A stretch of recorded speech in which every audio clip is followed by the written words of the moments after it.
दिग्गजन नामक 8 कवि रहते थे అంటే అష్ట దిగ్గజాలు అంట 8 మంది ఉండేవాళ్ళంట పెద్ద పెద్ద కవులు దాంట్లో ఈయన ఒకడు उनमें से तेनालीरामन बहुत ज्ञानी और चतुर व्यक्ति थे అంటే 8 మందిలో ఈయన మంచి చాలా క్లెవర్ అయిన పర్సన్ అంట మిగతా 8 మంది మనం 7 మంది పేర్లు మనం ఎంత గుర్తుపెట్టుకున్నామా ఇది ఎందుకు ఫేమస్ అయినారంటే అందరికీ తెలివి ఉంటుంది కానీ ఆయన స్పెషల్ చూపించారు మీరు చాలా సినిమాల్లో చూసింటారు ఆదిత్య 369 సినిమా చూసారా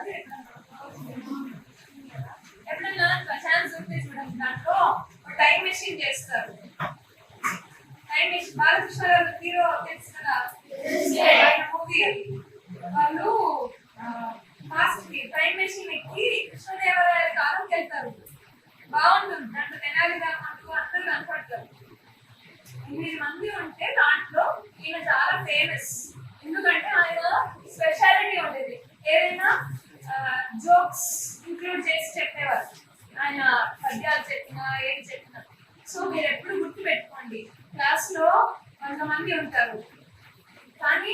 ఉద్యోగాల అవకాశాలు దానికి పోయినప్పుడు ఇద్దరు ముగ్గురు ఎందుకు సెలెక్ట్ చేస్తారు అందరూ అదే చదివింటారు కదా మార్కులు పక్కన పెట్టండి నేను మార్కుల గురించి చెప్పండి అందరూ అదే చదివింటారు కదా కానీ ఆ ఇద్దరు ఎందుకు సెలెక్ట్ అయింటారు మిగతా వాళ్ళకంటే వాళ్ళు ఏదన్నా ఒక స్పెషాలిటీ ఎంచుకుంటారు ఈయన స్పెషాలిటీ మనం అంతమంది 8 మంది ఉన్నాయి వాళ్ళ పేరు మనకు గుర్తున్నాయా ఈయన గురించి ఎందుకు చదువుతున్నాం ఈయన గురించి ఎందుకు అందరూ మాట్లాడతారు ఆయన స్పెషాలిటీ మామూలు కవిలోనే ఎందుకు స్పెషాలిటీ కొంచెం కామెడీ తత్వం తెచ్చుకున్నాను చాలా తెలివైన వాళ్ళంట ఏదైనా తెలివితో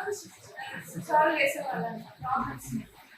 ఇప్పుడు ఇందాక సింపుల్ క్వశ్చన్ అడిగితే రాజు అడిగితే బుక్ చూస్తున్నారు మీకు తెలిసిందే కదా విజయనగరం రాజు ఎన్నిసార్లు ఇక్కడే కవి అనేవాళ్ళంట ఇక్కడ ఉంది చూడు अपनी होशियारी से हर समस्या का हल निकाल लेते थे ఆయన తెలివితనంతో అన్ని సమస్యలను ఈజీగా సాల్వ్ చేసేవాళ్ళు ఇండియా పాకిస్తాన్ తాజా అప్డేట్స్ కోసం డౌన్లోడ్ చేసుకోండి RTV లైవ్ యాప్